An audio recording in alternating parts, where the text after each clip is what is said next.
Antes de empezar, vamos a definir bien qué es cintura escapular. Ya en la clase anterior hemos visto los huesos que forman esta cintura escapular, que vendrían a ser las escápulas y las clavículas. Entonces, esta cintura escapular, que es escápulas y clavículas, son aquella estructura que va a hacer que los músculos del tronco se unan a los músculos del miembro superior. Es la unión que hay entre estos dos esqueletos, es decir, el esqueleto axial que lo conforma lo que es el tronco y el esqueleto apendicular que lo conforma la región superior de nuestro cuerpo. Iniciaremos primero con lo que es irrigación de la cintura escapular. Para ello nosotros tenemos que hablar primero de lo que es la arteria subclavia. La arteria subclavia es una arteria que nace de lo que es el tronco brachiocefálico. Cuando nuestro corazón, a través de la arteria aorta, que es la arteria más grande que tiene nuestro cuerpo, da ramas. Entre las ramas que da está el tronco brachiocefálico. Y este tronco brachiocefálico, a su vez, da lo que es la arteria subclavia derecha y a nivel de lo que es el cuello hacia arriba, que es la cabeza, da la arteria carótida común derecha. Mientras que por el lado izquierdo no es un tronco quien da la irrigación, sino más bien son ramas directas del arco aórtico que me va a dar lo que es la arteria subclavia izquierda y la arteria carótida común izquierda. Hay que tener en cuenta muy bien estos reparos porque siempre al momento de preguntar nos dicen cuál es la arteria subclavia que nace del tronco brachiocefálico. Nosotros tendríamos que tener en cuenta a la arteria subclavia derecha. Mientras que si nos preguntan cuál es la arteria subclavia que nace directamente del arco aórtico, vendría a ser la arteria subclavia izquierda. Teniendo ya estos conceptos claros, nosotros vamos a poder ya a empezar a conocer el recorrido de las arterias subclavias. A partir de la arteria subclavia en adelante, en ambos miembros, tanto derecho como izquierdo, la división es la misma. La única diferencia es a nivel de sus orígenes. Una es del tronco brachiocefálico y la otra es directamente del arco aórtico. Entonces pasamos a la segunda imagen, donde nosotros tenemos la arteria subclavia derecha. En este caso hemos puesto una imagen de la arteria subclavia derecha, la cual nosotros aquí vemos en el interior que nace del tronco brachiocefálico arterioso. Y como lo vimos acá adelante, tiene estas dos ramas, ¿no? El tronco brachiocefálico. Entonces, aquí la subclavia, que está coloreada de amarillo, me va a dar diferentes ramas, diferentes porciones. Una es la vertebral, torácica medial, y otro es un tronco tirocervical. ¿Cuál es la importancia de este tronco tirocervical?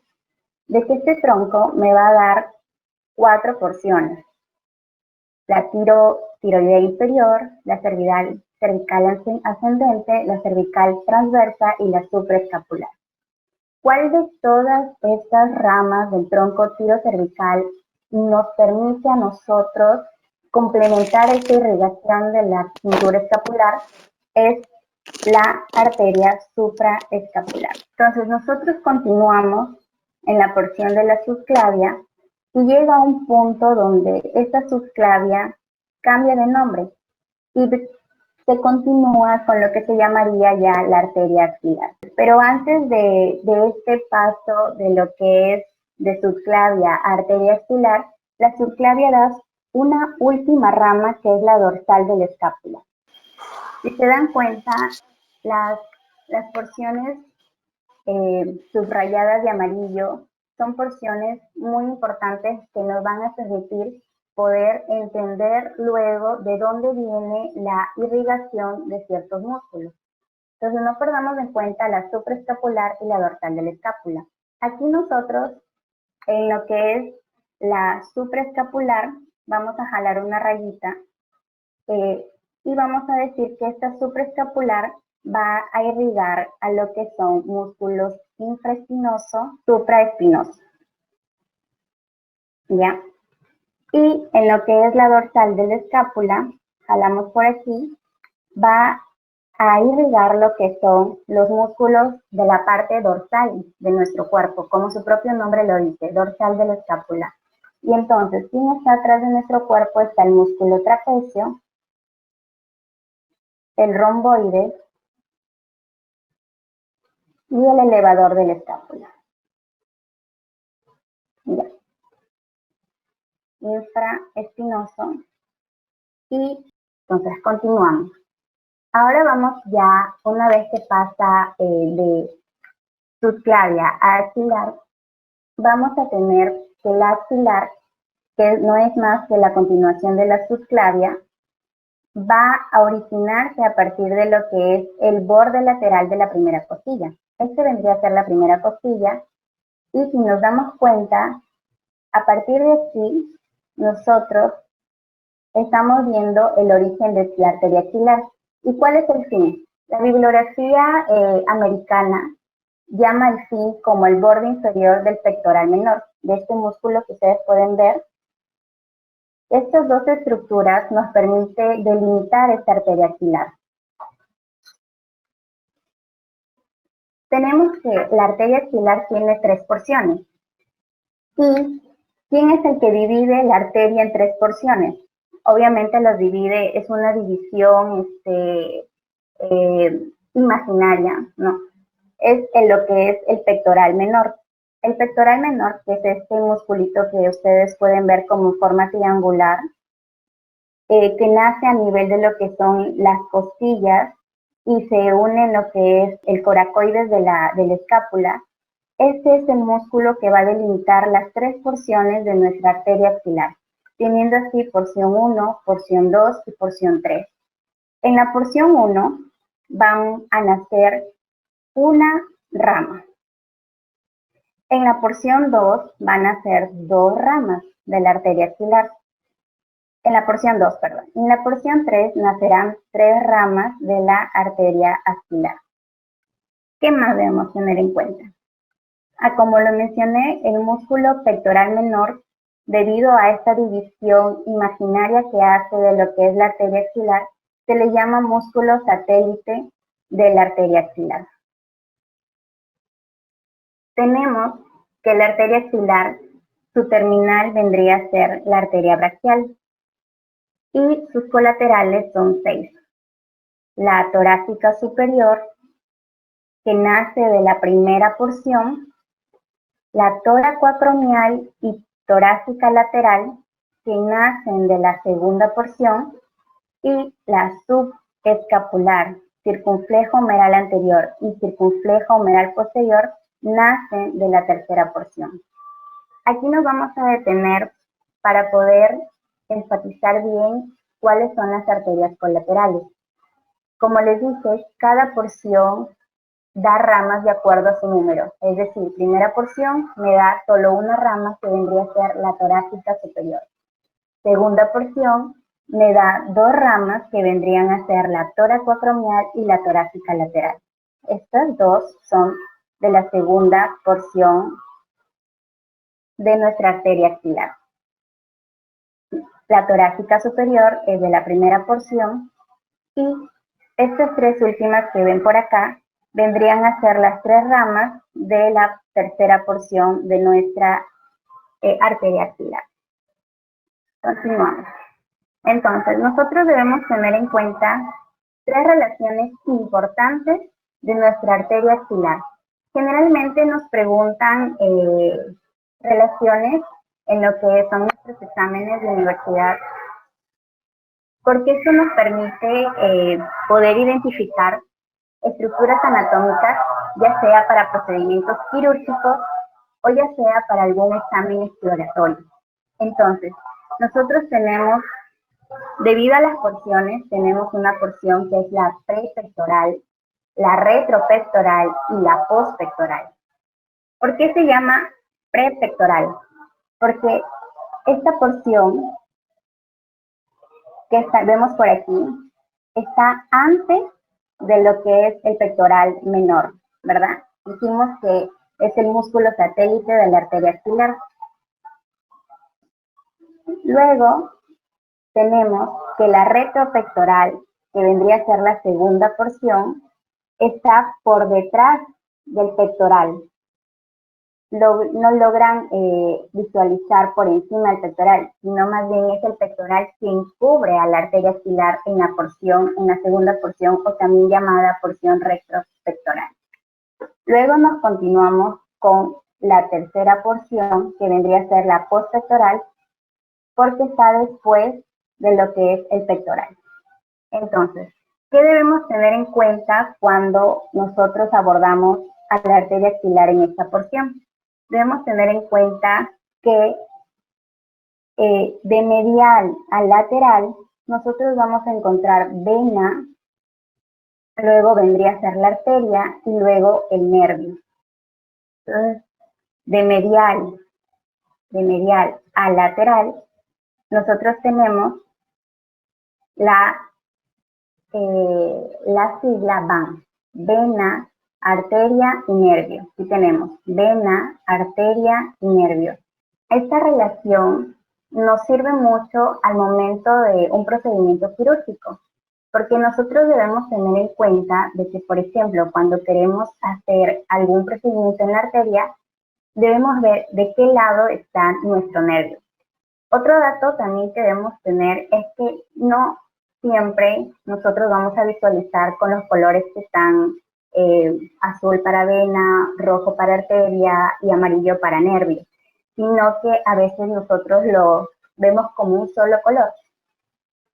Lo que sí nos podemos distinguir es un poco en sus estructuras, la arteria es más gruesita, pero esta relación VAN, que es vena, arteria y nervio, nos permite mucho poder abordar correctamente cualquiera de estas tres estructuras.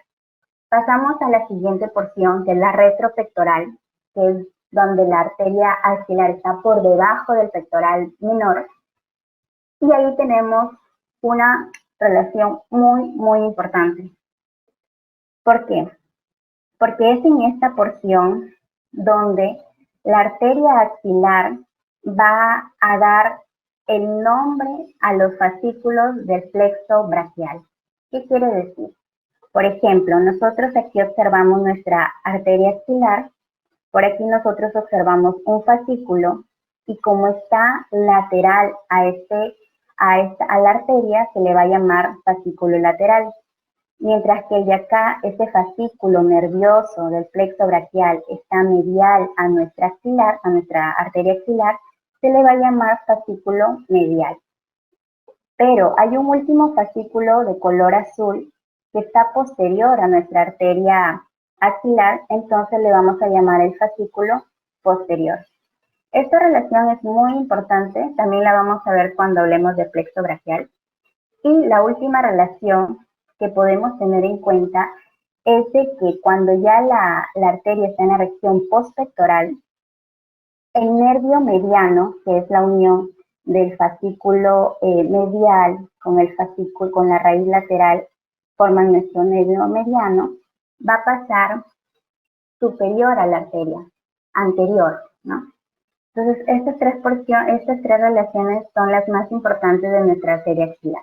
Luego tenemos un dibujo no anatómico. ¿Qué quiere decir? Un dibujo no anatómico es como que un esquema que nos permite entender un poco mejor cómo es la distribución o división de las arterias, ¿no? Entonces aquí podemos corroborar lo que hemos dicho más adelante, que la rama de la primera porción es la superior, la arteria torácica superior, que en la segunda porción solo nos da dos ramas, que es la toracoacromial y la torácica lateral, y que en la rama, la tercera rama me da tres, que es la subescapular, la circunfleja humeral posterior y la circunfleja humeral anterior. Bien. Entonces, nosotros decimos, ¿y por qué nosotros tenemos que saber toda esta división de nuestras arterias? Pues porque nos va a servir luego para ver Por ejemplo, la arteria torácica superior es aquella arteria que me va a irrigar lo que son los músculos de la pared anterior de lo que es el tórax, ¿no? Como por ejemplo los pectorales, como por ejemplo los serratos, serrato anterior. Y aquí en lo que es la arteria tóracoacromial, ya en la segunda porción, vemos que tiene 4 ramas: la acromial, la deltoidea, la pectoral y la clavicular. Estas ramas de la tóracoacromial nos van a permitir, por ejemplo, la deltoidea me va a irrigar lo que es el músculo propiamente de su nombre, el deltoide. La pectoral va a dar ramas para la irrigación tanto del pectoral mayor como el pectoral menor. Bien. Y la torácica lateral, al igual que la torácica superior, también me va a irrigar lo que son músculos de la pared anterior, como son los pectorales, como son los serratos anteriores, como he visto arriba, y como son algunos músculos intercostales. Luego vemos, ya pasamos la primera porción, la segunda porción, ahora vamos por la tercera. Aquí en la arteria subescapular es una arteria que va a irrigar lo que es porciones del músculo propiamente dicho de esta arteria, que es el subescapular, ¿no? También va a irrigar lo que es el músculo redondo menor. Y luego pasamos a las circunflejas, la circunfleja humeral posterior y la circunfleja humeral anterior. ¿Cuál de estas dos circunflejas nos tiene que llamar más la atención para esta porción que es cintura escapular? Es la circunfleja humeral posterior. Esta arteria circunfleja humeral posterior, ¿a quién va a irrigar? Va a irrigar a lo que es el deltoide, acá vamos a ponerlo como un D, va a irrigar también a lo que es el redondo menor y también algunas veces al mayor. O sea, si bien esto nos ayuda a poder comprender un poco más la importancia de cada rama, en lo que es ya la porción muscular, vamos a reforzarlo nuevamente para que todos estos datos podamos irlos afianzando. Luego tenemos que la arteria subescapular, que es la de aquí, también se divide en una arteria circunfleja de la escápula y en una arteria tóraco-dorsal. Continuamos con el plexo braquial. Aquí en el plexo braquial nosotros vamos a tener que definir bien todas sus divisiones, al igual que las arterias del plexo braquial. ¿Por qué se llama plexo somático? Porque tiene tanto una función motora como una función cutánea o sensitiva. Bien, aquí en la imagen nosotros podemos visualizar todo el recorrido del plexo braquial, desde su nacimiento hasta su término. Entonces, acá nosotros tenemos de que nuestro plexo, vemos, nace a partir de lo que es raíces 5, 6, 7, 8 y T1. Pero acá hay que tener algo en cuenta importante, de que estas raíces son sus ramos anteriores, estos ramos anteriores los que van a empezar a formar el plexo braquial, ¿no? O sea, son los ramos anteriores de las raíces desde la T5 hasta la T1. ¿Por qué ramos anteriores y no ramos posteriores? Porque los ramos anteriores son aquellos que llevan a la neurona eferente desde lo que es el nivel más alto, que es la corteza cerebral, por la médula espinal hacia ya los músculos efectores. Entonces, esa es la razón de por qué es que nacen de ramos anteriores y no ramos posteriores de las raíces espinales de C5 a C1. Entonces, ya tenemos nuestras raíces. Luego vamos a tener que identificar los troncos. Existen 3 troncos principales, que es el tronco superior, el tronco medio y el tronco inferior. Bien, en el tronco superior, cada uno de estos troncos que podemos aquí observar, ¿no? Un poco dificultoso, pero ya vamos a ver un dibujo anatómico que nos va a permitir comprenderlo. Luego, cada tronco va a dar divisiones. Divisiones anteriores y divisiones posteriores. Entonces, de esta gráfica lo que nos tenemos que llevar es que nace de 5 ramos anteriores y que los principales ramos terminales, es decir, ya los nervios periféricos propiamente con nombre, son 5, que es el nervio radial, el nervio mediano, el ulnar, el músculo cutáneo y el axilar. Radial, mediano, ulnar, músculo cutáneo y axilar. Bien, entonces aquí sí quiero que presten bastante atención. Vamos a hacer un dibujo anatómico desde lo que es la parte medial, es decir, medial quiere decir desde lo que es el centro de nuestro cuerpo, el tronco, el eje sagital de nuestro cuerpo hacia afuera, o sea, lateralmente.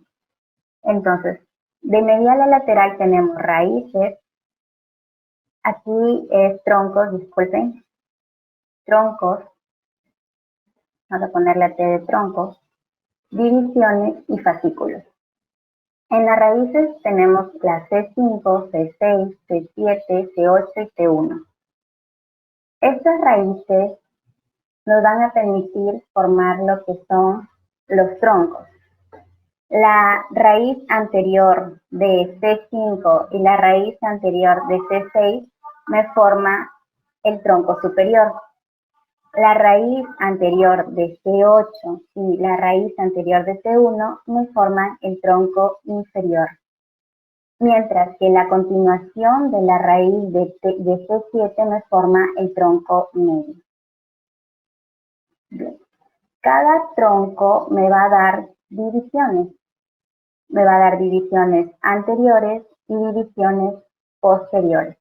Aquí, las divisiones anteriores son aquellas divisiones que nos van a permitir inervar todo lo que es la zona anterior del miembro superior. Y, por ende, son aquellas que permiten el movimiento de flexión de los músculos. Mientras que las divisiones posteriores inervan todo lo que es regiones posteriores del miembro superior y por ende su función va a ser la de extensión. Entonces, cuando nosotros unimos la raíz anterior del tronco superior con el tronco medio, nos va a dar lo que es el fascículo lateral. Si nosotros unimos las raíces posteriores del tronco superior, del tronco medio y del tronco inferior, nos va a dar el fascículo posterior. Y si nosotros continuamos con la raíz, con la división anterior del tronco inferior, nos va a dar el fascículo medial. Aquí, no sé si recuerden cuando les dije al inicio de que la arteria axilar es aquella que da el nombre a los fascículos debido a su relación que tiene con ellos. Por ejemplo, aquí tenemos a la arteria axilar y vemos que como este fascículo está lateralmente a la arteria, se le va a llamar fascículo lateral.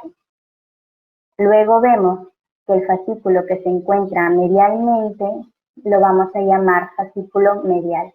Y aquel fascículo que está por detrás de la arteria axilar se le llama fascículo posterior. Entonces hasta aquí nosotros tenemos raíces, troncos, divisiones y fascículos. Hasta aquí hemos avanzado bastante en lo que es plexo braquial. Luego ya vamos a encontrar lo que son los ramos terminales o también llamados los nervios periféricos que nosotros conocemos, como por ejemplo el nervio radial, el nervio axilar, el músculo cutáneo, el cervical. También tenemos los nervios torácico largo, el subescapular y todos los nervios que nosotros ya conocemos con nombre propio. Entonces, tenemos los ramos o nervios periféricos por un lado y por otro lado también. ¿Por qué hago esta separación de los ramos o nervios periféricos?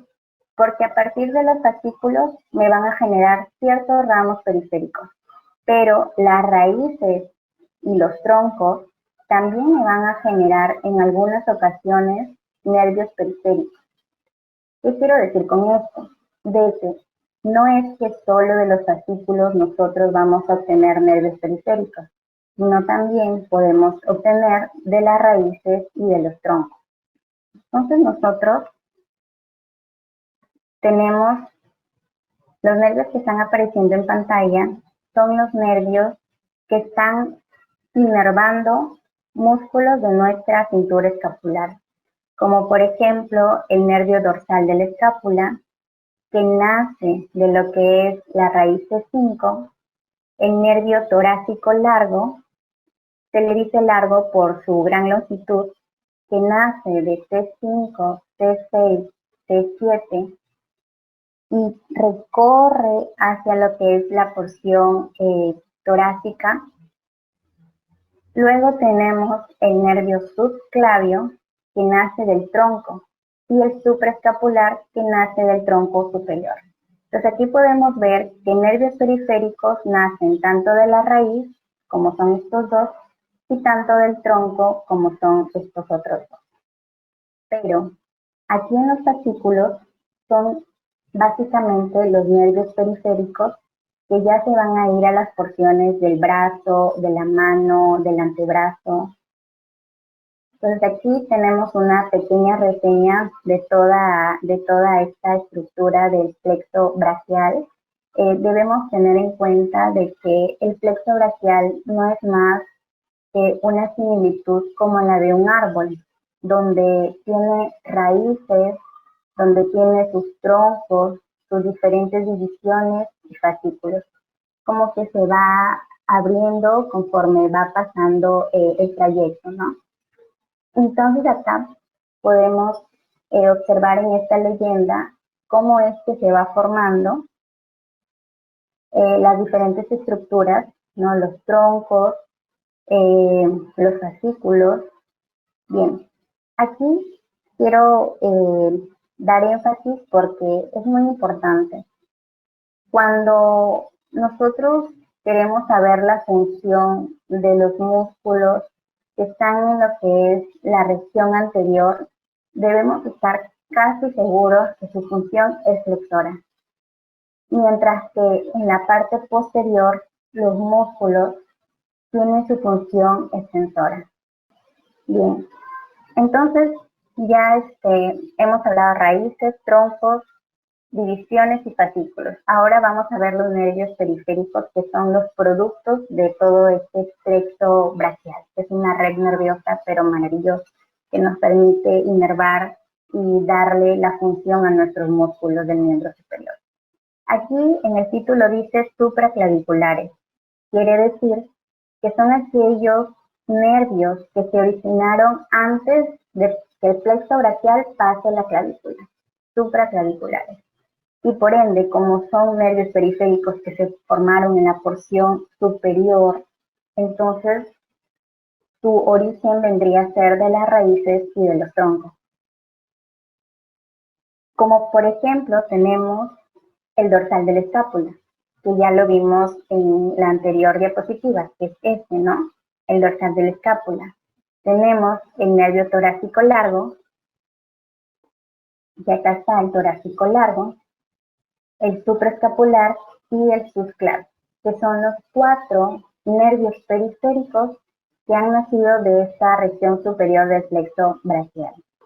Como notamos aquí en este cuadro, nos dice el origen es la raíz de 5, mientras que aquí en el nervio subclavio, como el supraescapular, nos dice el origen viene del tronco superior. Entonces, estos 4 nervios van a inervar lo que es músculos como por ejemplo el romboides tanto mayor como menor, el serrato anterior, que vendría a ser el torácico largo, que me inerva, el supraescapular, que vendría a inervar a los supra e infraespinosos, y el subclavio, que vendría a inervar al músculo propiamente dicho, músculo subclavio. En lo que es los músculos supraespinosos e infraespinosos, como para manera de recordar, siempre su arteria y su nervio de ambos van a ser los supraescapulares. Quiere decir que quien irriga estos dos nervios es la arteria supraescapular, rama de lo que es el tronco tirocervical de la arteria subclavia, y la inervación vendría de lo que es el nervio supraescapular, ¿no?, que se origina en el tronco superior de todo el plexo braquial. Luego tenemos los nervios infraclaviculares. Son aquellos nervios que están por debajo de la clavícula. O sea, se originaron una vez que el plexo braquial ya pasó la clavícula. Ellos son el subescapular superior, el tóraco dorsal, el subescapular inferior y el axilar.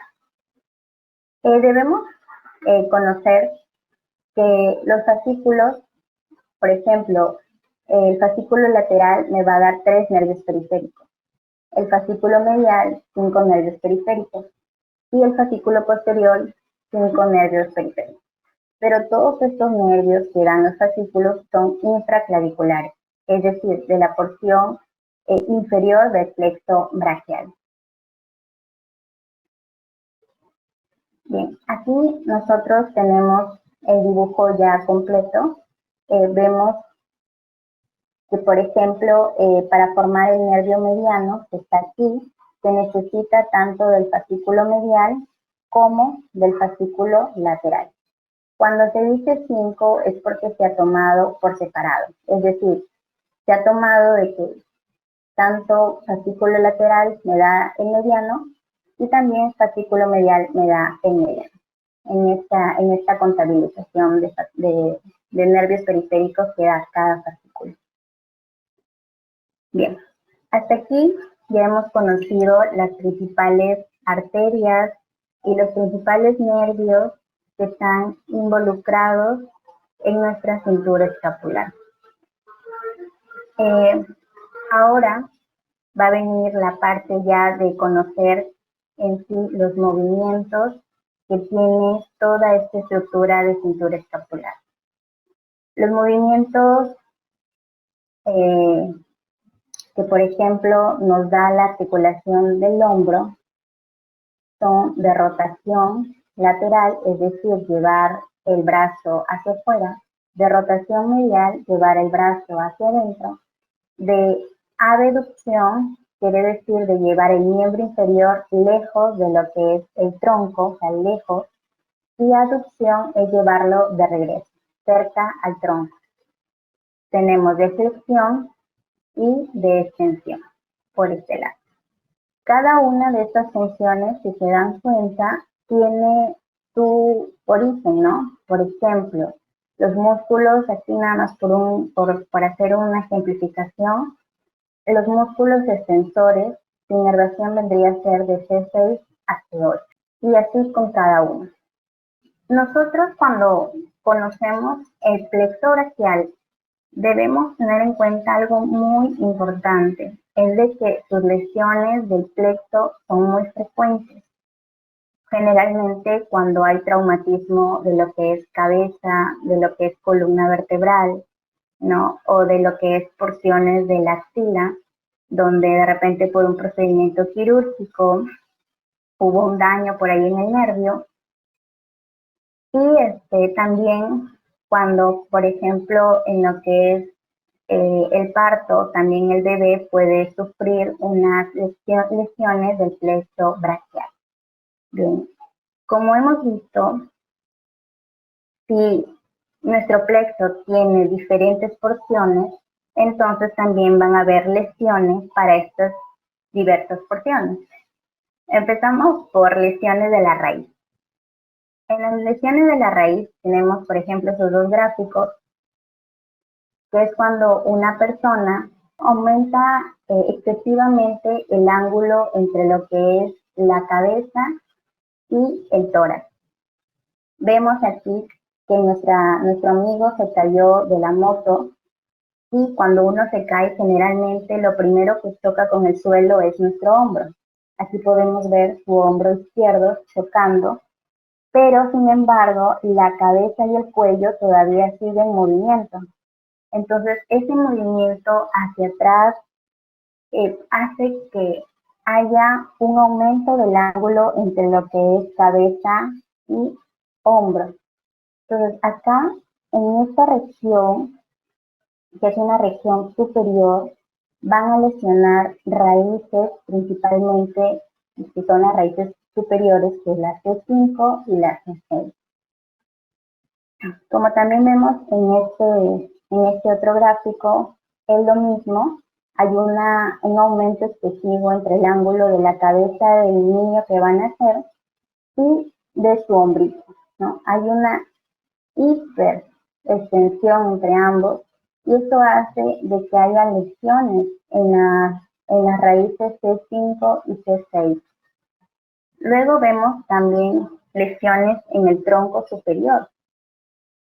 Esta lesión en el tronco superior, uno se da cuenta porque la persona tiene el hombro caído. O sea, del lado que está lesionado, el hombro está caído, como vemos aquí, que es en este caso el hombro izquierdo, y por ende también tenemos que hay una pequeña rotación medial de la mano. Entonces, cuando nosotros de repente nos toca un paciente y vemos estas características, nosotros podemos decir que puede ser una lesión del tronco superior. A esta característica se le llama como petición de propina del camarero, ¿no? Porque está así su mano rotada medialmente. También tenemos lesiones en lo que es las raíces inferiores, que son ya las últimas, que es la C8 y la T1. En ellas tenemos de que hay un aumento excesivo entre lo que es el miembro superior y el tronco. Y como nos damos cuenta, aquí ya es la porción, por así decir, a nivel de la axila, ya no es a nivel del cuello como era acá en ambos ejemplos. Entonces, a nivel ya de la axila, ya las raíces que van a ser lesionadas van a ser las raíces inferiores, ¿no? Debido a la ubicación, eso es lo que determina. Y aquí también vemos en el niño que está naciendo que hay un aumento excesivo de ese ángulo, lesionando así la raíz C8 y T1. Bien. Entonces, ya hemos conocido las lesiones principales de los nervios a nivel de la cintura escapular. Ahora vamos a integrar ya todo lo que es nervios y arterias en los músculos. Esta imagen que podemos observar nos revela los 6 movimientos principales que tiene la escápula. Una cosa a tener en cuenta es que donde va la escápula, va la clavícula. Donde va la clavícula, va la escápula. Debido a la unión que hay entre ellos, por la articulación acromio-escapular. En estos 6 movimientos, nosotros vamos a tener músculos involucrados. O sea, los músculos generalmente están caracterizados por hacer uno u otro movimiento. Primero vamos a explicar de qué trata cada movimiento. En el primer movimiento, que se llama protracción, Es un término que se utiliza para decir que la escápula hace una abducción. Voy a decir abducción para que se entienda de que es la separación del plano medial o sagital, ¿no? Es una separación. Entonces, a la abducción de la escápula, su nombre particular es protracción.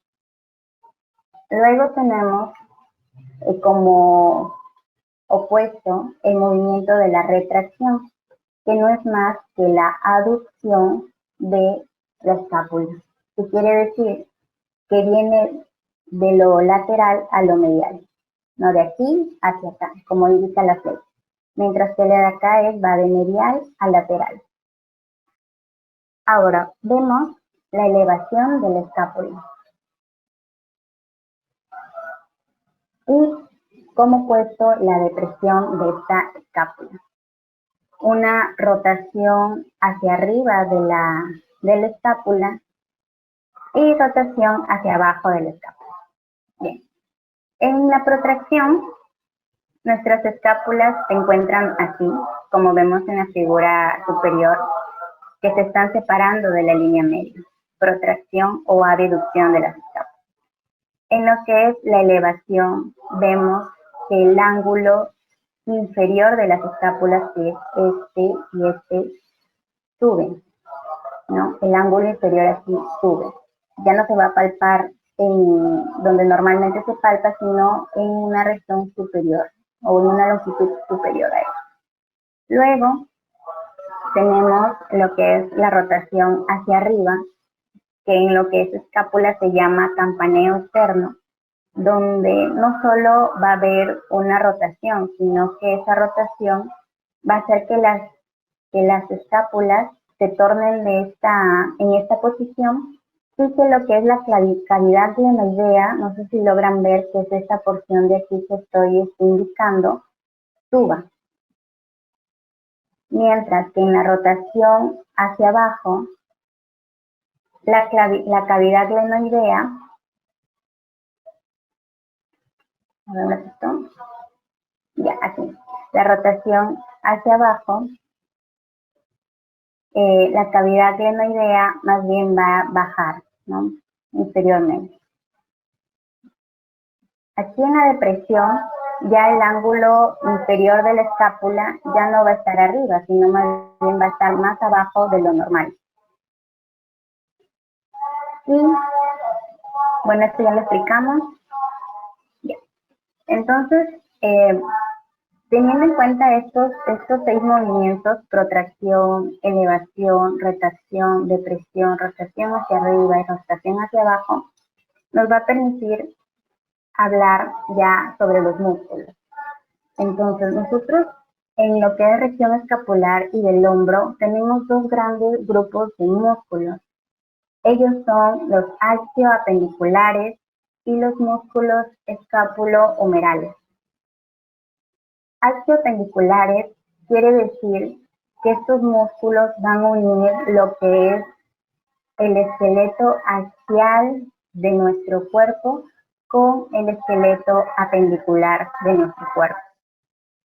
El esqueleto axial está conformado por lo que es la cabeza, la caja torácica, las costillas, el esternón, las vértebras. Ese es nuestro esqueleto axial.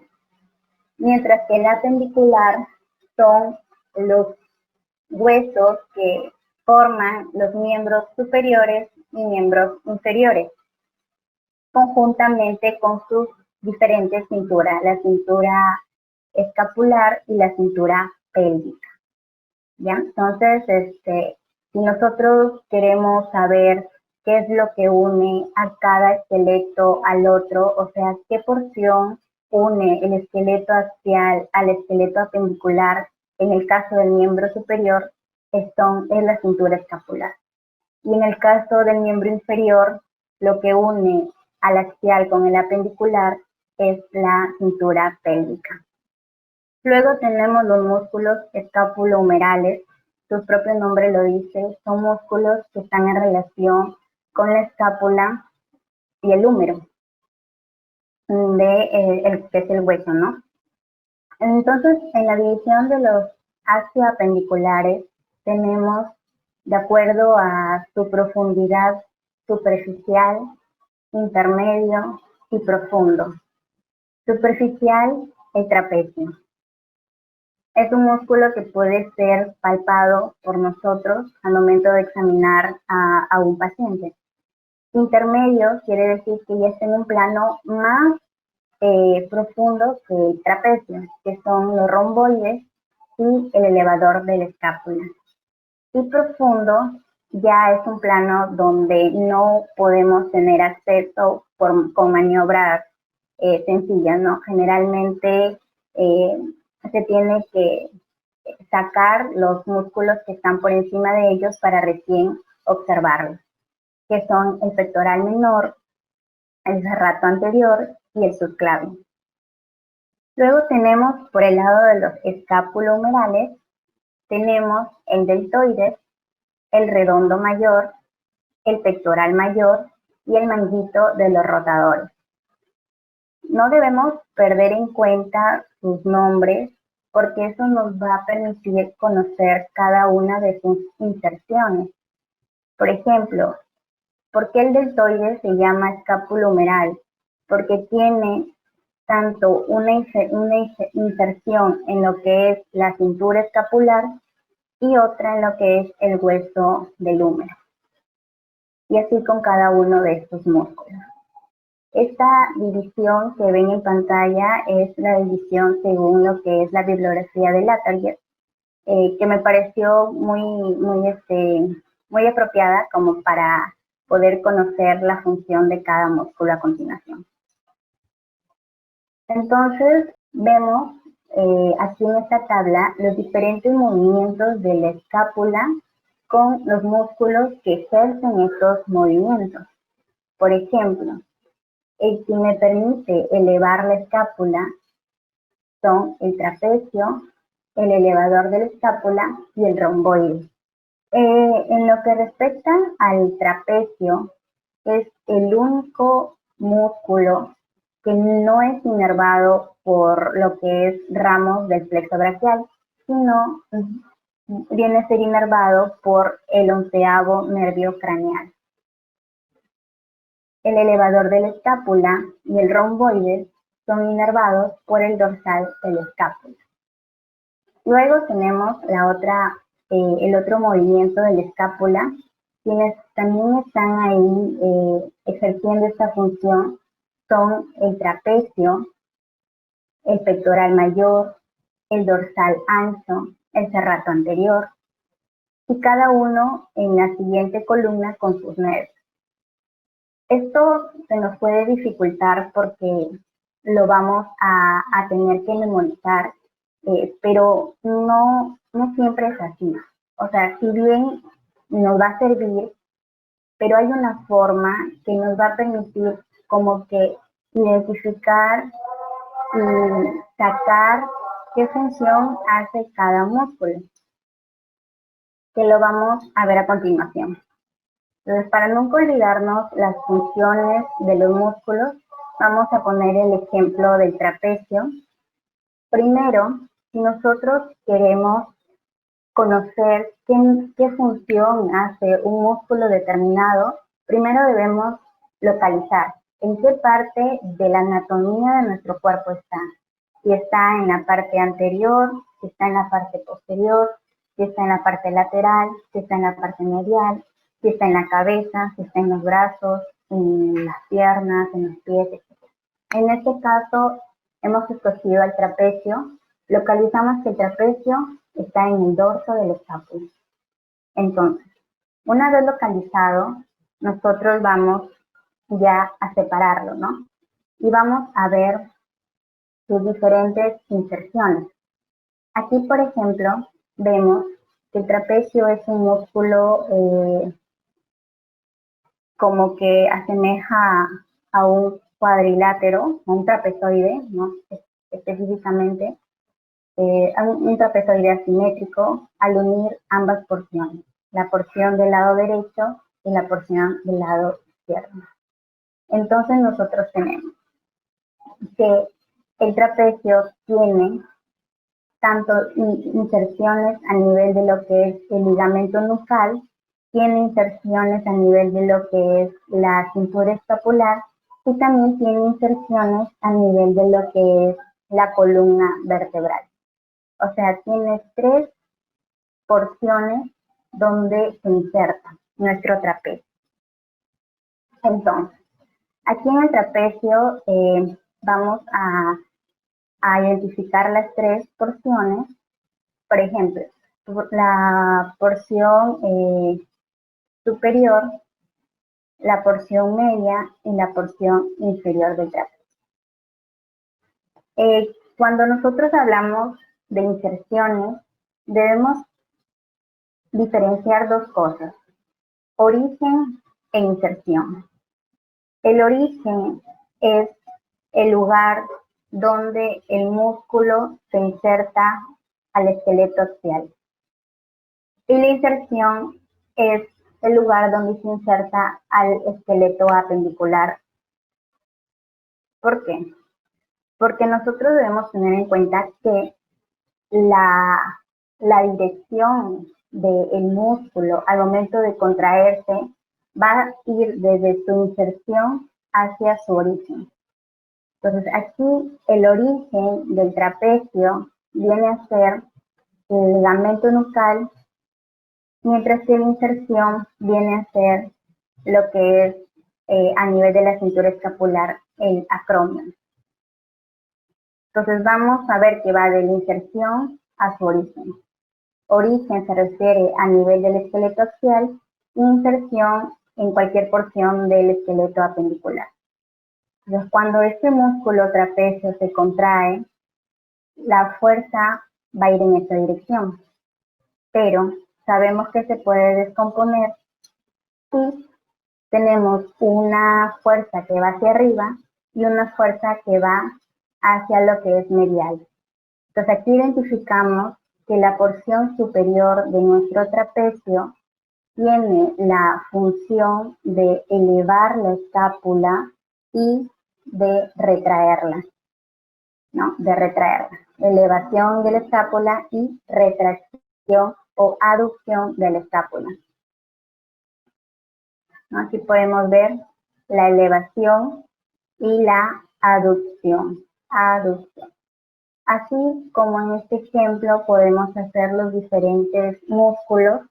En este caso solo hemos hecho el ejemplo de la porción superior, también podemos hacer la porción media y la porción inferior y podemos así sacar cuál es la función de cada músculo.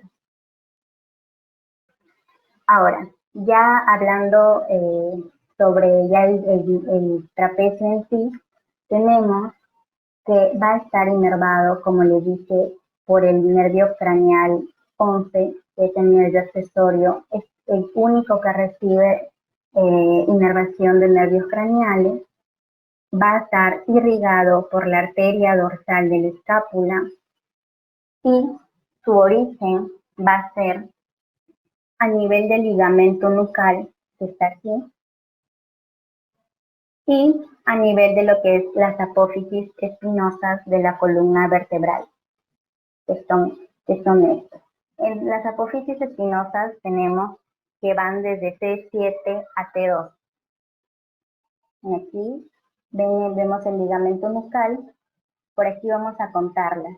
Esta viene hacia la clavícula, las C1, C2, C3, C4, C5, C6, C7. A esta altura, más o menos, viene su otro origen hacia la T12, ¿no? Y contamos hacia abajo.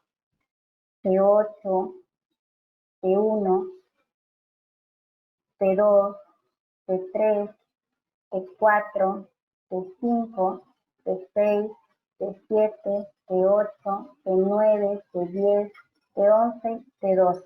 Y la inserción es en el tercio lateral de la clavícula,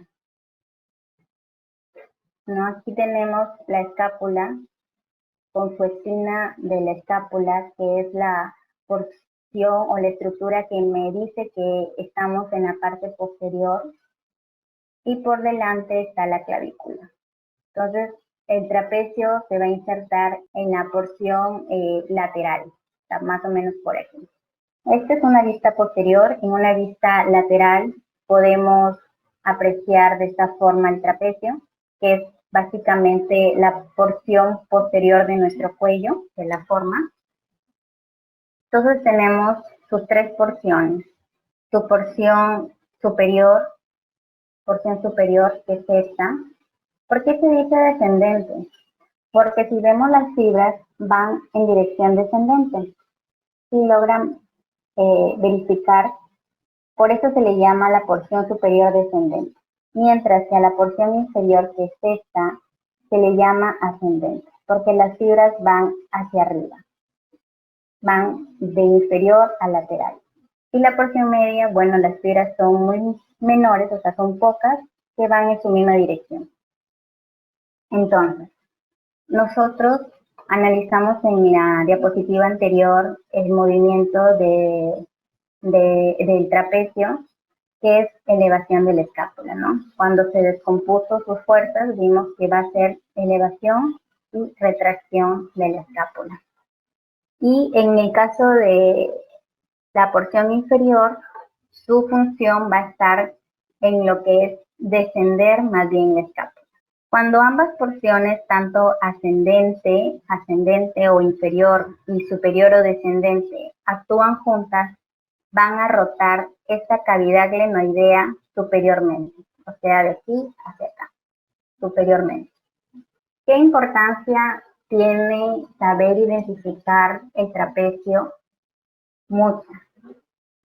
Porque aparte que es un músculo muy fácil de identificarlo, hay una estructura muy importante que se forma gracias al trapecio, que es el triángulo auscultatorio posterior. Bien, el triángulo auscultatorio posterior es este triangulito que observan aquí, que está formado por el borde inferolateral, ¿no? De la porción inferior del trapecio. Esta es la porción inferior del trapecio que se va lateralmente. Este borde forma un lado del triángulo. El otro borde lo forma lo que es el dorsal ancho, en su borde horizontal. Este es otro músculo, pero este es un músculo del tórax. Y la última porción para cerrar el triángulo lo forma la escápula. Aquí vemos este huesito, el borde medial de la escápula, medial. Aquí ya formamos la estructura triangular que nos va a permitir auscultar con mayor precisión los segmentos posteriores de los pulmones. Esto es importante ya en la práctica clínica, poder determinar este triángulo auscultatorio. Y, por ejemplo, si nosotros queremos ya recibir mayor información de esos sonidos pulmonares, podemos hacer de que nuestra persona cruce los brazos hacia adelante y se tire hacia adelante, o sea, el tórax hacia adelante se incline y eso hace que este triángulo se agrande. Entonces, esa es una de las importancias de poder identificar el trapecio. ¿Cómo lo exploramos el trapecio? Como vimos, el trapecio está inervado por el nervio espinal, que es el 11º paracraneal.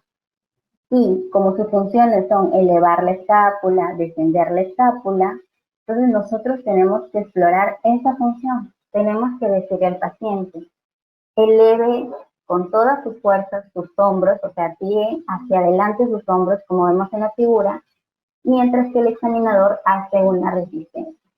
Si es que esta acción no se completa y se ve una pérdida de la fuerza muscular, podemos estar posiblemente ante una lesión del nervio espinal o nervio accesorio que inerva el trapecio.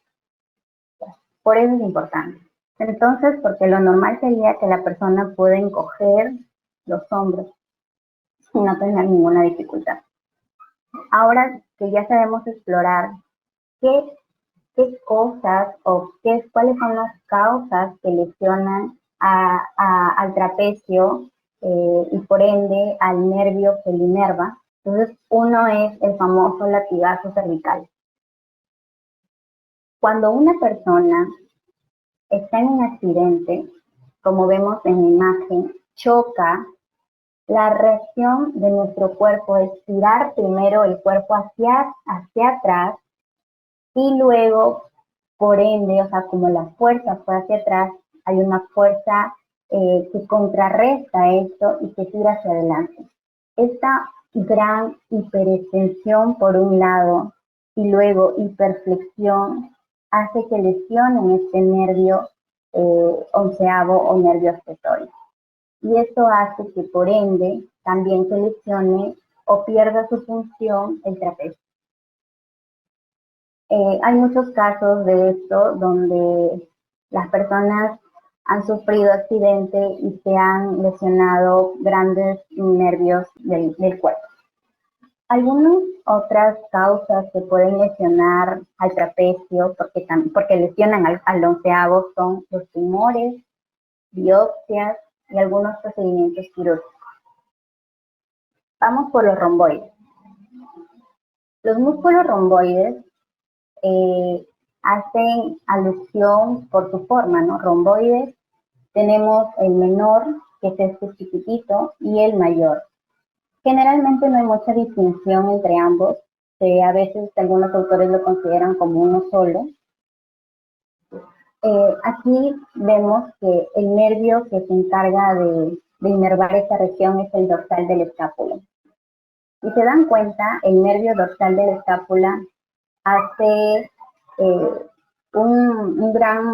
su nombre es su función, o sea, porque va a inervar hasta donde vamos viendo, y ya inervó al trapecio, va a inervar al romboides, luego van a ver que va a inervar al elevador de la escápula, y todos estos músculos están en la parte dorsal, ¿no? Y bueno, ¿cuál es la arteria que lo irriga? Es la arteria dorsal de la escápula, que es rama de la subclavia. Entonces, aquí vamos a ver el origen y inserción de ambos músculos. El músculo pequeñito, que es el romboide menor, su origen, o sea, decir, su inserción axial va a ser en lo que es el ligamento nucal, que es el de aquí. Y también en la apófisis espinosa de C7, aquí apenas, y un poquito de T1, apófisis espinosa.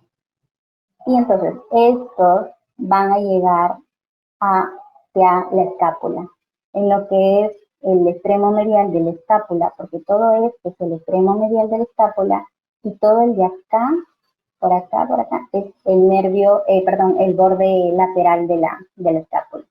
Lateral, borde lateral y borde medial. Entonces llegan a nivel del borde medial de la escápula, en lo que es el área triangular que está en lo que es la espina de la escápula, así.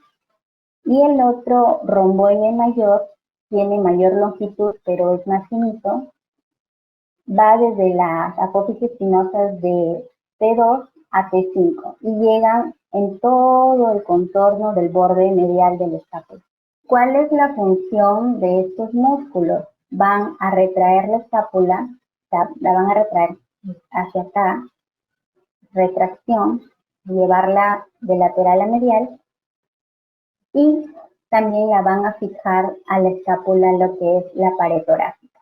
O sea, hacen de que la escápula, como ustedes se dan cuenta, no hay una unión entre escápula y escápula. Entonces hay músculos que tienen que fijar la escápula a la pared torácica, porque si no, pues las escápulas, su movimiento sería más libre y por ende podría sufrir más fracturas. ¿Cómo lo exploramos? Ponemos a nuestro paciente con las manos en la cintura, como llevando los codos hacia atrás, y el examinador tiene que hacer una fuerza. Siempre cuando exploramos los músculos es contra la fuerza del movimiento, para poder ver bien su función. Luego vemos ya el elevador de la escápula. Si logran ustedes ver acá arriba, tiene una letra. En este caso tiene la letra I, que es intermedio. Ese elevador de la escápula eleva la escápula. Esa es su función principal. Y es también llamado angular de la escápula o del omóplato. Los nervios que inervan son el dorsal de la escápula nuevamente. Estamos encontrando bastante este nervio dorsal de la escápula. La arteria subclavia es el que irriga, pero mediante su arteria dorsal de la escápula. Y vamos a ver aquí en estas imágenes cómo es sus orígenes y sus inserciones. En los orígenes tenemos que son los tubérculos posteriores de las apófisis transversas. Aquí tenemos las apófisis transversas de las vértebras de la C1 a la C4. Luego vamos a ver su inserción, y su inserción es en el borde medial, pero superior a la espina, ¿no? Sí, la espina nos lo divide en una parte superior e inferior, ¿ya? Entonces aquí en la parte superior del borde medial se inserta el elevador de la escápula y tiene una forma de una cinta, ¿no? El elevador de la escápula forma de una cinta. La función principal eleva la escápula y la rota inclinando la cavidad glenoidea inferiormente, la cavidad glenoidea. Luego tenemos el pectoral menor, que ya es un músculo más profundo, porque para poder llegar a él tiene que salir el pectoral mayor, porque si no, no se puede abordar.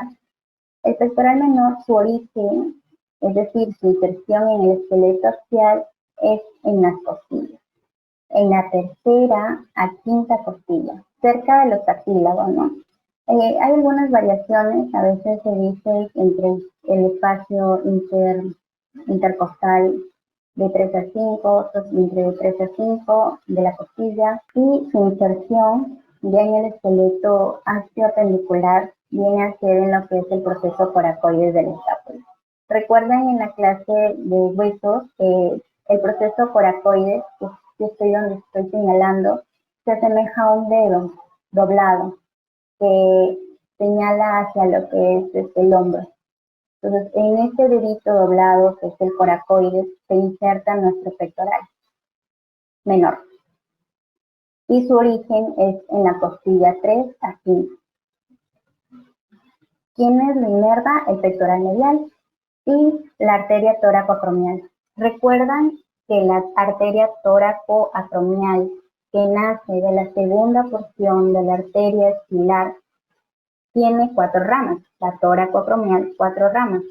Una de ellas es la pectoral, ¿no? Las 4 ramas es la pectoral, la deltoidea, la clavicular y la acromial. Entonces, la rama pectoral de esta arteria es la que va a irrigar al pectoral menor. ¿Cuál es la función de este pectoral menor? Va a estabilizar la escápula contra la pared torácica. Entonces, si se dan cuenta, estabilizar la escápula, porque muchos músculos tienen función de estabilizar la escápula por lo mismo de que la unión de la escápula es fisiológica, o sea, no hay una estructura que una la escápula a lo que es la otra escápula o a lo que es el tronco. O sea, las escápulas están libres. Por eso hace de que nosotros podamos tener libertad en el movimiento de los brazos, en la abducción, en la aducción. Esta es la importancia de la no articulación de la escápula. Las escápulas no están unidas, solo es una articulación fisiológica que lo forman los músculos. Los músculos ayudan a que esta escápula no esté libremente en lo que es la caja torácica. Luego vamos a ver otro músculo profundo de los axioapendiculares, que es el serrato anterior o serrato mayor. Serrato se dice porque tiene unas formas de sierra como de un serruchito. Aquí vemos como un serruchito. Este se dice que es anterior por lo mismo que está en la parte anterior de la caja torácica. El origen, ¿dónde es el origen? No olviden, chicos, de que origen siempre se refiere a la porción donde el músculo se conecta al esqueleto axial. O sea, origen siempre va a ser en huesos, como por ejemplo el esternón, como por ejemplo las costillas, la columna vertebral. Esos son orígenes. Ahora, el origen Como ya hemos dicho, pues en este caso va a ser la costilla, del 1 al octavo, a la octava costilla. Aquí podemos ver, contar 1, una costilla, 2 costillas, 3, 4, 5, 6, 7 y octava costilla. Otra cosa a tener en cuenta de que si bien la literatura nos dice entre la 1 y octava costilla, no quiere decir que podamos encontrar en algunas personas que quizás de la 1 a la séptima o otras personas de la 2 a la octava costilla. O sea, siempre hay variaciones.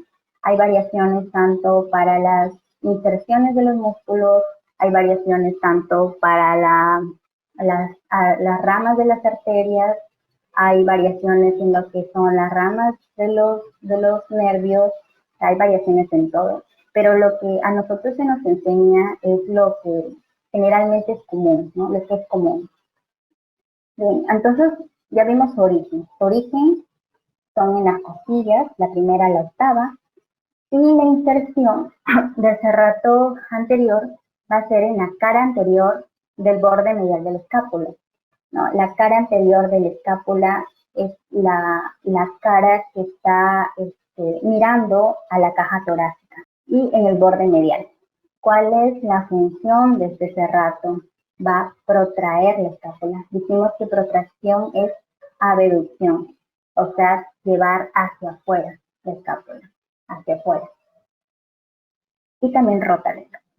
Y miren, nuevamente sujeta la escápula contra la pared torácica. ¿Cómo los exploramos? Ponemos a nuestro paciente contra la pared con una fuerza, con una pequeña flexión, como vemos aquí en la imagen. Y si, por ejemplo, nosotros vemos de que en esta flexión, o sea, no la vemos así, sino más bien vemos esta cosa como que la escápula tiene esta figura, podemos estar viendo de que se trata de un problema del serrato anterior. Y como al serrato anterior lo inerva el torácico largo, entonces estaríamos hablando de una lesión en el nervio torácico largo. Una función también del serrato anterior es que cuando una persona hace planchas, como por ejemplo puede ser también esta persona, que ya no sea la pared sino el suelo, hace planchas, hace que al momento en que empieza la contracción, las escápulas no se separen tanto de la caja torácica, sino que se queden ahí, que las fijen. Luego vamos a ver ya el último músculo axiopendicular, que es el subclavio, que es el músculo más difícil de palpar, es el más profundo, y pues su inserción es a nivel de la clavícula y su origen a nivel de lo que es la primera costilla. Acá en la clavícula sabemos que hay un surco donde va a descansar este subclavio. El nervio es el subclavio y la arteria que lo irriga es la toracoacromial en su rama clavicular, ¿no? Por lo mismo de su región. Entonces, si se dan cuenta, lo que es la arteria toracoacromial va a dar sus ramas, ¿no? Que es la deltoidea, que es la clavicular, que es la acromial y que es la pectoral 4. Y estas ramas se llaman así porque son justo las porciones de los músculos que irrigan. ¿Cuál es la función del subclavio? Va a fijar a la clavícula y hace que la descienda. El subclavio hace de que nuestra clavícula, como dijimos, que donde va la escápula va la clavícula, entonces en algún movimiento que la clavícula no se sobreesfuerce, ¿no? En el movimiento para evitar así una fractura. O sea, el subclavio protege a la clavícula de algunas fracturas. Y como protege, en el caso de que haya una fractura de la clavícula, también protege a los paquetes vasculonerviosos que pasan por aquí, que es ya sea el plexo braquial o la arteria axilar. Entonces aquí podemos ver una imagen de los diferentes orígenes e inserciones de los músculos axioapendiculares. El origen está coloreado de rojo y la inserción de azul. Siempre, siempre, siempre el movimiento va a ir desde la inserción hacia el origen, en esa dirección. La fuerza de contracción va en esa dirección. y a partir de esa fuerza se pueden descomponer en las otras fuerzas. Luego vamos a ver de que hay músculos que van a formar lo que es las paredes de la axila. Aquí vemos que la pared anterior de la axila me lo forma el pectoral menor y el subclavio. Aquí tenemos al pectoral menor. Por acá nosotros tenemos el músculo subclavio. Luego tenemos en lo que es la pared medial, que me lo forma es el serrato anterior, que es esta parte.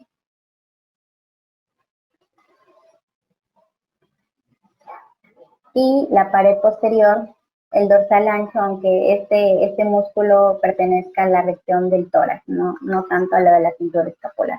Pero igual lo vamos a colorear, que sería todo eso. Entonces, si se dan cuenta, aquí tenemos estos músculos. No es que exactamente sean ellos los que me conforman todas las paredes, sino que contribuyen a cada pared.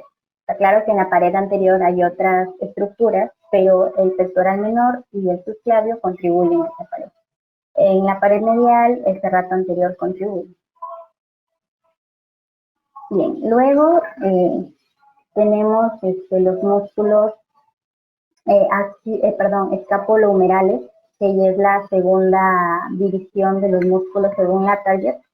Los músculos escapulohumerales son aquellos que tienen sus inserciones y orígenes, ¿no?, entre lo que es la escápula y el húmero. Por eso se llama escápulo-humeral. Bien, entonces iniciamos con el pectoral mayor. El pectoral mayor está inervado por nervios pectorales, el lateral y el medial. Y su rama pectoral de lo que es la arteria tóraco-acromial. Tiene dos porciones principales. La porción clavicular, que es la de acá, y la porción externo-costal. Externo-costal porque quiere decir que aquí el pectoral mayor se está uniendo al esternón y a gran parte de las costillas. Y aquí se llama clavicular porque su unión es con la clavícula. Entonces, el origen va a ser diferente de acuerdo a la porción que sea, pero la inserción va a ser la misma de ambas porciones, que va a ser en el labio lateral, este es el labio lateral de lo que es el surco intertubercular, entre el tubérculo mayor y menor del húmero, aquí, en el labio lateral. Y bueno, los orígenes, uno va a ser a nivel de lo que es la mitad medial de la clavícula. Esta es la clavícula, la partimos en dos, la mitad medial, porque medial es hacia adentro, entonces es esta porción. Y luego nos dice aquí que el otro origen vendría a ser en lo que es la cara anterior del esternón, vendría a ser este huesito amarillo que ven, es el esternón, y sus 6 cartílagos costales superiores. Por aquí vamos a ir pintando lo que son las costillas hasta llegar a la sexta costilla. Entonces, esto vendría a ser sus orígenes y sus inserciones del pectoral mayor. No olvidar que tiene dos porciones. Y las porciones generalmente es por el hueso al cual se une. La función del pectoral es llevar hacia, una vez cuando uno, por ejemplo, está en una abducción, quien me permite retornar a la aducción es el húmero. Y también va a rotar medialmente, o sea, de aquí hacia adentro, medialmente lo que es el húmero. Cuando trabajan ambas, pero cuando trabaja solo la porción clavicular, ¿no?, la porción clavicular, lo que va a hacer es ayudar a que se flexione el húmero. Y cuando trabaja solo la porción externo-costal, lo que va a hacer más bien es a que se extienda. La clavicular a que flexione el húmero y la externo-costal, que es la de aquí, a que se extienda. La externo-costal. El síndrome de Poland es un síndrome donde el pectoral mayor está ausente. Es decir, no se formó el pectoral mayor. Pueden ver aquí la lista de que comparando ambos pectorales, sí se ve aquí la ausencia del pectoral porque su glándula mamaria está, incluso no se nota, tiende a descender. Y esta agenesia del pectoral mayor se le conoce como síndrome de Polan. Es una de las alteraciones de este músculo.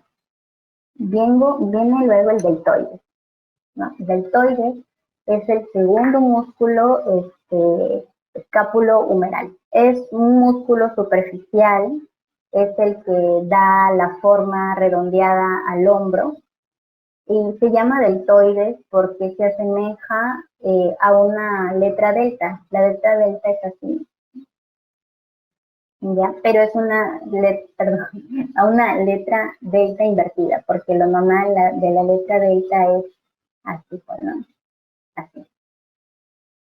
Entonces se le dice que es deltoides porque es una letra delta invertida. ¿Qué importancia tiene el deltoides? La importancia del deltoides es la abducción, es decir, la separación del miembro superior al tronco. Y el deltoides es aquel que participa en los primeros 15 grados de abducción. Es decir, que es que la persona no puede abducir en 15 grados, o sea, se queda hasta ahí nomás, es porque hay un problema con el deltoides. Entonces vamos a conocer sus orígenes. Como es escápulo humeral, vamos a ver la escápula en lo que es el tercio lateral de la clavícula. Aquí vemos que esta es la clavícula que apenas nos lo deja ver el músculo, es la parte de aquí. Como nos dice tercio lateral, dividimos entre una porción, dos y tercera porción lateral.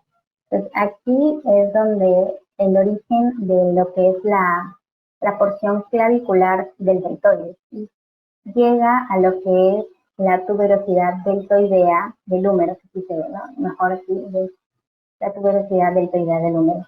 Nos damos cuenta de que el origen puede ser distinto dependiendo de cada porción, o sea, si se trata de la clavicular, o si se trata de la acromial, o si de la espinal, pero tienen una sola inserción, que es a nivel de la tuberosidad deltoidea del húmero, que es aquí. Entonces, es acromial, es porque se inserta a nivel del acromion, acá, a nivel de lo que es el acromion, aquí es el acromion, y también llega a lo que es la tuberosidad deltoidea. Esta es la porción media. Y por último, vemos la porción espinal. La porción espinal es porque se inserta, si vemos la espina de la escápula, a nivel de lo de la espina y llega igual hacia lo que es la tuberosidad deltoidea. Entonces, de acuerdo a la porción, el deltoides va a hacer sus funciones. Por ejemplo, la clavicular ayuda al pectoral mayor a flexionar el brazo y lo va a rotar medialmente. Mientras que el acromial va a generar la abducción del brazo y la espinal, en oposición a la clavicular, va a extender el brazo y lo va a rotar lateralmente, ¿no? Entonces, eso es muy importante tener en cuenta cada porción, porque según la porción también es según su función del músculo. Entonces, ¿qué importancia tiene identificar el deltoides en una persona? Como dijimos, es un músculo superficial que uno lo puede palpar sin necesidad de sacar alguna porción de nuestro cuerpo. Entonces, a ver, ¿cuál es la importancia? Es de que entre lo que es, vemos aquí en el dibujo, el pectoral mayor, que es este músculo grande, y el deltoides. Entonces, entre lo que es el borde medial del deltoides y el borde superior de lo que es el pectoral mayor, hay un pequeño surco que se llama el surco deltopectoral o también llamado surco clavipectoral por la relación con la clavícula. Aquí, por este surco, pasa la famosa vena cefálica. Pero este surco se convierte en triángulo cuando ya se toma en cuenta a la clavícula, ¿no? El surco es el amarillito y el triángulo cuando ya tenemos la clavícula, pectoral mayor y deltoides. Entonces, ¿cuál es el contenido de este triángulo? Es la vena cefálica. ¿Y por qué es importante? Porque a nivel de, gracias a esta estructura que es el surco deltopectoral o clavispectoral, va a permitir hacer diferentes cateterismos o incluso poner distintas inyecciones a nivel de lo que es la vena cefálica. Y luego ya vemos el redondo mayor, que es un músculo que se encuentra en la parte dorsal de la espalda, como podemos ver aquí, su origen y su inserción. Su origen es la cara posterior del ángulo inferior. Entonces, a nivel del ángulo inferior de la escápula, va a llegar a lo que es el surco intertubercular, pero al labio medial. Esto de los labios es muy importante porque es lo que va a hacer la diferencia entre la inserción de uno a otro, porque muchos de los músculos que ya hemos visto se van a insertar en el surco intertubercular del húmero. ¿Cuál es la función? Aducir, ¿no? Aducir, pegar el miembro hacia el tronco y rotar el brazo medialmente. Por último, los últimos músculos de todo este componente de la cintura escapular son los famosos músculos que forman los manguitos de los rotadores. Manguito de los rotadores se llaman porque rotan la escápula. Esa es su función principal, rotación, ya sea rotación medial o ya sea rotación lateral. Pero hay otra función muy importante de los manguitos de los rotadores, la cual es de que van a sostener, aquí vamos a ver, esta es la articulación glenohumeral, van a darle soporte y van a darle una sinergia a lo que es la unión entre lo que es la cavidad glenoidea y la cabeza del húmero. ¿Por qué? Porque la cavidad glenoidea es una cavidad, si bien es ovalada, su profundidad es poca, es así nomás.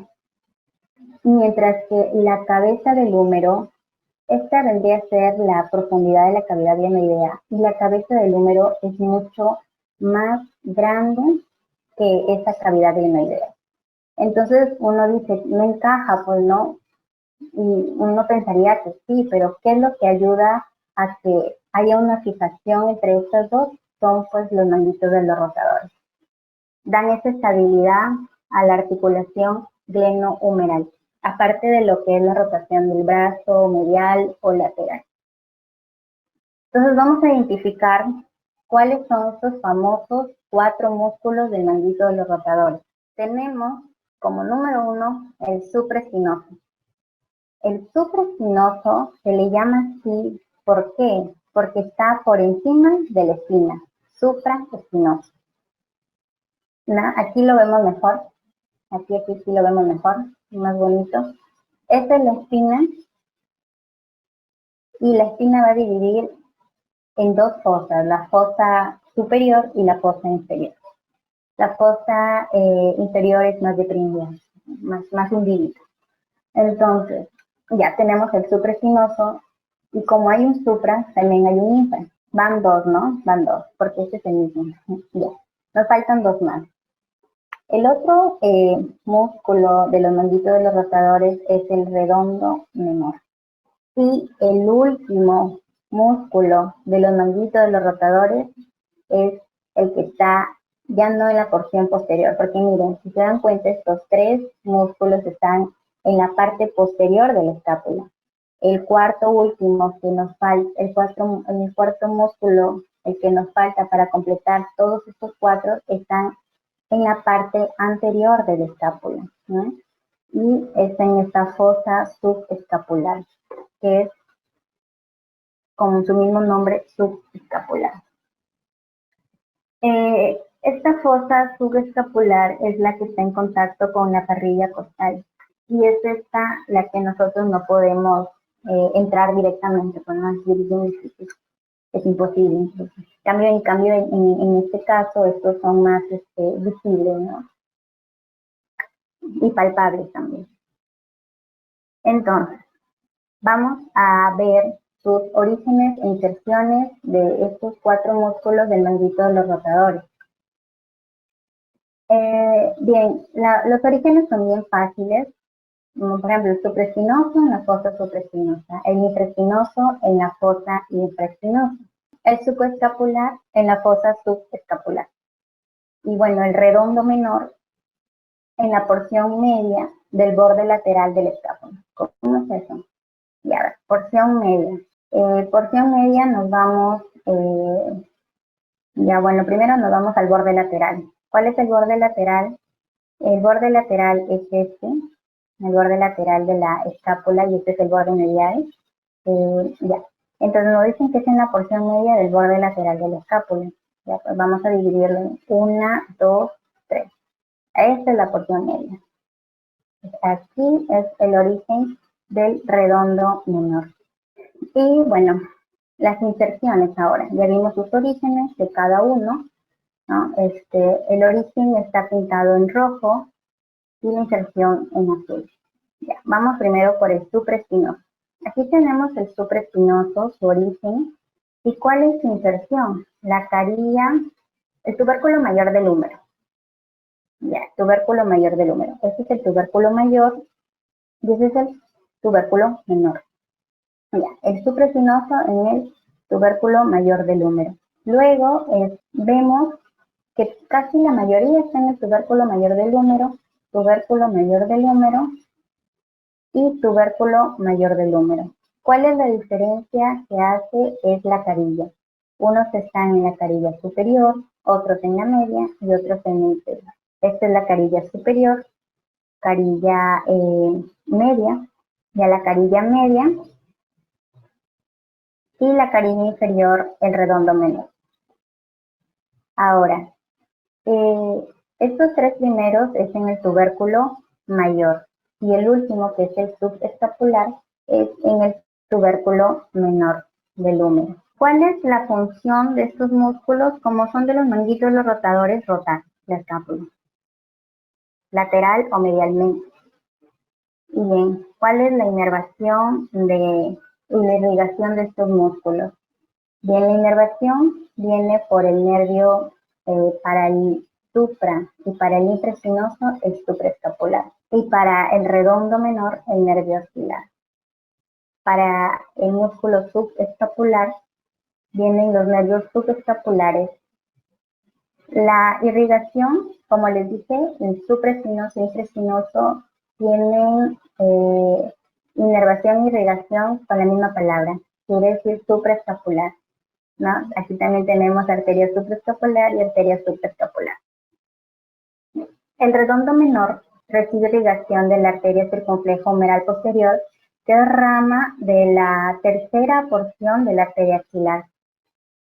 Y el subescapular recibe irrigación de la arteria subescapular, que viene a ser también rama de la tercera porción de la arteria axilar.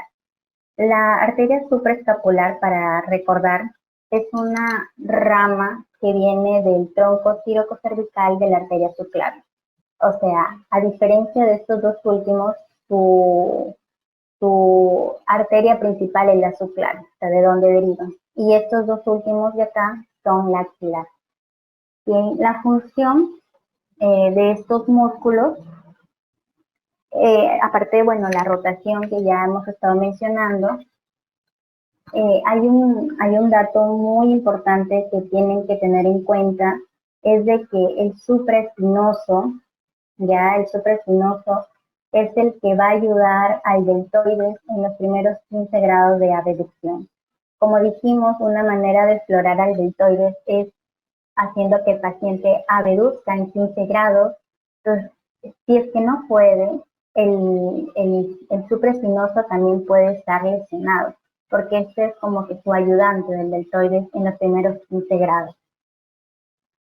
Bien, el supraespinoso inicia la abducción, o sea, por eso inicia con 15 grados, y ayuda al deltoides. El infraespinoso lo rota lateralmente, el redondo menor también, mientras que el subescapular medialmente. Aquí tenemos los gráficos.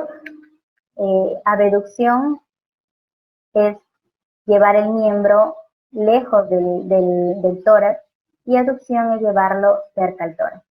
Rotación medial y rotación lateral. ¿Cuál es la disposición de los músculos del manguito de los rotadores? Aquí podemos, con esta pequeña caricatura de Riz, podemos ver la posición de cada uno de los músculos en el húmero, porque dijimos de que 3 estaban en lo que es el tubérculo mayor del húmero y 1 estaba en el tubérculo menor. Entonces, esa imagen nos ayudaría a ver su posición. Entonces, en estos 3 primeros, vemos que tenemos al supraespinoso en la carilla superior, al infraespinoso en la carilla medial y al redondo menor en lo que es la carilla inferior. En el tubérculo menor tenemos al subescapular. Esto es como para no perder de vista la posición en el húmero del manguito de los rotadores. Y bueno, y esta es una posición lateral, ¿no? Donde aquí es la cavidad glenoidea y vemos aquí los diferentes músculos de nuestro manguito de los rotadores, que son 4, ¿no? El supraespinoso, infraespinoso, redondo menor y subescapular. ¿Cómo los exploramos? Pues con abducción del brazo y ejerciendo resistencia. ¿Qué pasa si es que la paciente no puede? Posiblemente haya una lesión en este manguito de los rotadores. ¿Y cuál es la causa primordial o principal que hace que este manguito se lesione? Es la lesión o ruptura del tendón del supraespinoso, ¿ya? El supraespinoso es el músculo que principalmente se lesiona en el manguito de los rotadores. Entonces, esa es la causa principal de que haya una falla en las funciones del manguito de los rotadores. Pero también puede, en las personas ancianas, puede deberse a una tendinitis degenerativa.